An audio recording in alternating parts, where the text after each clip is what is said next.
कि खुम्स में कब खुम्स देना है और कब रुबअ देना है, कब 20% खुम्स देना है। 20% खुम्स ही हुआ करता है। खुम्स यानी 5वां हिस्सा, 20% 5वां हिस्सा है 100 का। 20% 100 को कहते हैं। कभी जो शरई खुम्स है वो 20% है और कभी शरई खुम्स 25% है, यानी रुब 1/4। अब सवाल ये है कि कब 20% वाजिब है और कब 25% वाजिब है।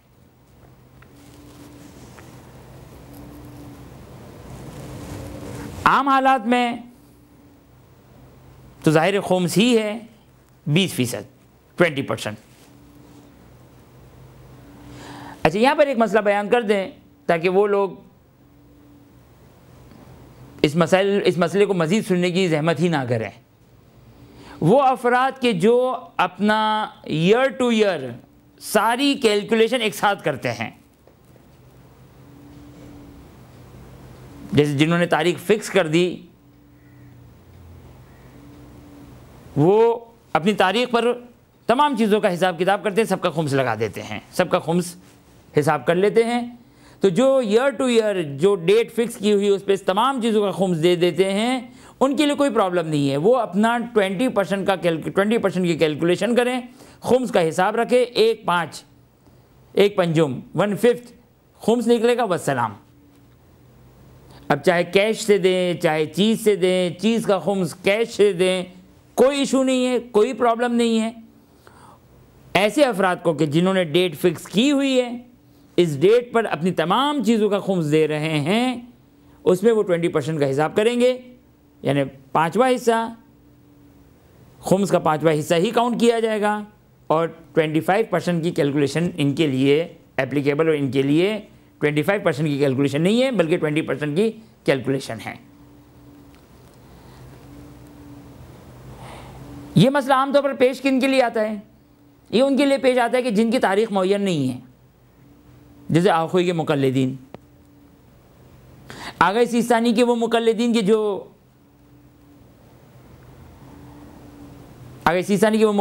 जो कमाते नहीं हैं, उनके लिए डेट फिक्स करना ज़रूरी नहीं है। मरहूम आगा खुमैनी के लिहाज से भी डेट फिक्स करना ज़रूरी है, कमाना और गैर कमाने की कोई ऐसी तफसील नहीं है। वो अफराद के जिनकी कोई डेट नहीं है, वहाँ पर एक मसला पेश आता है। एक दफ़ा हम खुम्स खुद उस चीज़ से दे रहे हैं, हमारे पास एक कपड़ा है, 5 मीटर का कपड़ा है, 1 मीटर का कपड़ा हमने हाकिम शर से परमिशन लेकर काट कर मुज्तहिद या उसके वकील को हमने दे दिया, 1/5 हो गया, 5वां हिस्सा 20%।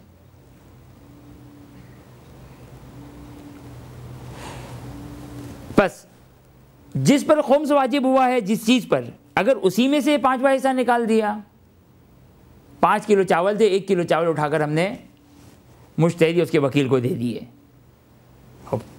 20% की कैलकुलेशन है, 5वें हिस्से की कैलकुलेशन है, 1/5 की कैलकुलेशन है, इसमें भी कोई मसला नहीं है। सारा इशू और सारा मसला कहाँ शुरू होता है? सारा मसला शुरू होता है यहाँ से कि अगर हमने एक चीज़ का खुम्स किसी दूसरे माल से दें। अच्छा, ये भी एक तसव्वुर है कि किसी चीज़ का खुम्स कैश से दें, नहीं, किसी भी चीज़ का खुम्स कोई दूसरे माल से दें, वहाँ पर यह मसला एप्लीकेबल है, वहाँ पर यह मसला चलेगा। अब चाहे वो चीज़ कोई चीज़ हो, चाहे वो चीज़ पैसे हों। मिसाल के तौर पर हमारे बैंक में पैसे पड़े हुए हैं, हम बैंक में पैसे पड़े हुए हैं 100 रुपये, फॉर एग्ज़ाम्पल 1 लाख रुपए मिसाल के तौर पर जो हमारे बैंक में पड़े हुए हैं, उस 1 लाख का खुम्स हमारे पास जो हाथ में कैश है उससे देना चाह रहे हैं।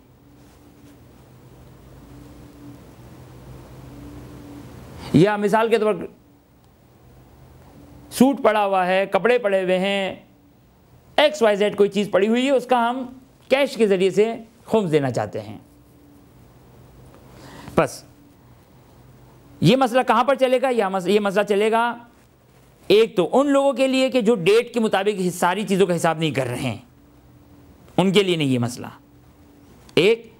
और दूसरा ये मसला उस वक्त चलेगा कि जब हम किसी चीज़ का खुम्स किसी दूसरी चीज़ से दें, अब वो चाहे वो चीज़ जिसके बदले जिस पर खुम्स वाजिब हुआ था वो खुद कैश की शक्ल में हो या किसी जिन्स की शक्ल में हो, हम कैश की शक्ल में उसका खुम्स दे रहे हैं, तो क्या यहाँ पर रुब 1/4 25% का हिसाब किया जाएगा या 1/5 खुम्स 20% का हिसाब किया जाएगा?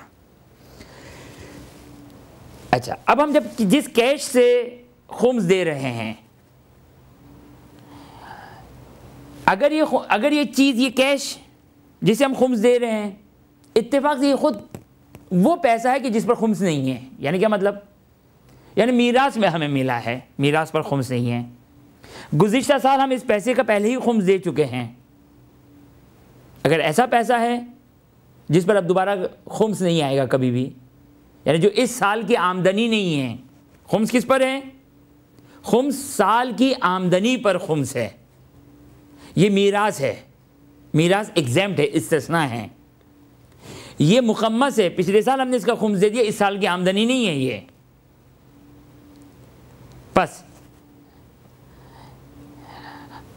अगर हम जिस कैश से उस चीज़ का खुम्स दे रहे हैं, अगर वो खुद मुकम्मस है, यानी इसका खुम्स दिया गया है, या ये हमें मीरास में मिली है, और इससे अगर हम खुम्स देना चाहें तो भी यहाँ पर खुम्स 1/5 20% काफ़ी है। अब देखिए, ये सारे इस्तिस्ना है, सब बाहर निकलते जा रहे हैं। अब आखिरी में बच जाते हैं, अब आ जाइए कि हम किसी चीज़ का खुम्स दे रहे हैं। हमारे पास एक सूट पड़ा हुआ है जिसकी कीमत 1000 रुपये, इसका हम खुम्स देना चाहते हैं। ये पैसे हमारे पास पड़े हुए हैं। अब 200 रुपये खुम्स निकालें या 250 रुपये खुम्स निकालें, सिंपल मसला। और ये 200 और या 250 ये वो पैसे हैं कि जो न मीरास के हैं न मुखम्मस है, इस साल की आमदनी है। आमदनी किसको कहते हैं? अर्न किया किसी तरीके से, चाहे गिफ्ट की शक्ल में क्यों ना हो। ये 200-250 रुपये ये जो अभी हमारे सामने पड़े हुए, जिससे हम उस सूट का खुम्स देना चाहते हैं, ये पैसे हमारे पास जो पड़े हुए, जो इस साल की आमदनी है, इस साल का प्रॉफिट है, इस साल की कमाई है, इस साल हासिल हुआ है, चाहे तोहफे के ज़रिए से हासिल हुआ, ईदी के ज़रिए से हासिल हुआ, कमा के ज़रिए से, किसी तरीके से भी, जैसे बच्चों को पॉकेट मनी मिली है वो हो, XYZ कुछ भी हो। अब यहाँ पर हम उस सूट का खुम्स दें या 1/4 दें, 20% का हिसाब करें या 25% का हिसाब करें। खूब, अब यहाँ पर थोड़ी सी तवज्जो। मिसाल के तौर पर जो सूट पड़ा हुआ है वो साल मुकम्मल हो गया। अच्छा, इससे फ़र्क नहीं पड़ता कि चाहे साल मुकम्मल हो गया हो या साल मुकम्मल ना हुआ हो। बाज़ लोग कहते हैं कि साल मुकम्मल हो जाए, नहीं, फ़र्क नहीं पड़ता। साल मुकम्मल हुआ यानी अगर हम किसी चीज़ का खुम्स अगर हम पैसे से दे रहे हैं तो वहाँ पर ये मसला चलेगा। सूट पड़ा हुआ है, 1000 रुपये उसकी कीमत है, और हम यहाँ पर 200 या 250 जो हमारे पास पड़े हैं, तो हम क्या 200 खुम्स दें या 250 खुम्स दें? अब आ जाइए, इस 200-250 का थोड़ा सा हिसाब करें। आज ही के दिन 5 अगस्त 2015, आज के दिन हमें ये 250 रुपये किसी ने तोहफा दिए। ये आज की कमाई है, ये किसी ने तोहफा दी है, ये 250 रुपये। अच्छा, आगा खुमैनी के लिहाज से तोहफे पर खुम्स नहीं है, लिहाजा आगा खुमैनी के लिहाज से तोहफा मीरास की तरह हो जाएगा। लिहाजा हम इसकी मिसाल बना देते हैं, कमाए हमने 250 रुपये। आज कौन सी तारीख? 5 अगस्त 2015। खूब, अब हमने उस चीज़ का खुम्स दिया। उस लिबास का खुम्स कितना वाजिब है हम पर? 1000 रुपये का लिबास है, उसका खुम्स 200 रुपये वाजिब है। 200 रुपये उसका खुम्स वाजिब है। क्या 200 रुपये हम दे दें काफ़ी, ख़त्म हमारी जिम्मेदारी? नहीं, सिर्फ एक बात का ख्याल रखना है, आज कौन सी तारीख है? 5 अगस्त को हमारे पास ये 200-250 रुपये आए 2015। अब 5 अगस्त 2016 में इसका ईयर कंप्लीट होगा, इसका साल का मुकम्मल हो रहा है। अब जिनकी डेट फिक्स नहीं है और उसके एतबार से इसकी 5 अगस्त 2016 में इसका साल मुकम्मल होगा, और अगर जिसकी कोई डेट है तो वो उसकी डेट के हिसाब से। अभी यहाँ हमारी कैलकुलेशन के लिहाज से 5 अगस्त 2016 को इसका ईयर कंप्लीट होगा। अब यहाँ पे सिर्फ एक बात को नोट करना है कि ये जो हमारे पास लिबास है जिसका हम खुम्स 200 रुपये से दे रहे हैं, जो 200 रुपये कब मिले? आज 5 अगस्त को। अगर ये लिबास जिसको साल मुकम्मल हो चुका है, अगर 5 अगस्त 2016 से पहले पहले इस्तेमाल हो जाएगा तो 1/5 की कैलकुलेशन होगी, खुम्स की कैलकुलेशन होगी, 20% की कैलकुलेशन होगी। लेकिन अगर मिसाल के हमें मालूम है कि अभी ये 5 अगस्त 2016 तक इस्तेमाल नहीं होगा, अभी पड़ा हुआ ही है, ये भी हमारा कोई इस्तेमाल करने का इरादा नहीं है। जैसे बाज़ औक़ात इंसान ज़मीन लेकर रख लेता है, और जब ज़मीन लेकर रख लेता है और तवील अरसा उसको रखने का इरादा होता है तो वहाँ पर सिंपल उसको हिसाब जो करना होगा वो 20% का हिसाब करना होगा, 25% का हिसाब करना होगा। और यहाँ पर भी इसी तरीके से कि अगर ये सूट 2016 5 अगस्त से पहले पहले इस्तेमाल हो रहा हो तो फिर इस सूरत में 20% का हिसाब काफ़ी है, और अगर जो है वो नहीं, ये पड़ा रहेगा 5 अगस्त 2016 के बाद भी पड़ा रहेगा, तो फिर इस सूरत में रुब 1/4 25% की कैलकुलेशन होगी। बिरहमतिक या अरहमर राहिमीन व सल्लल्लाहु अला मुहम्मद व आलिहि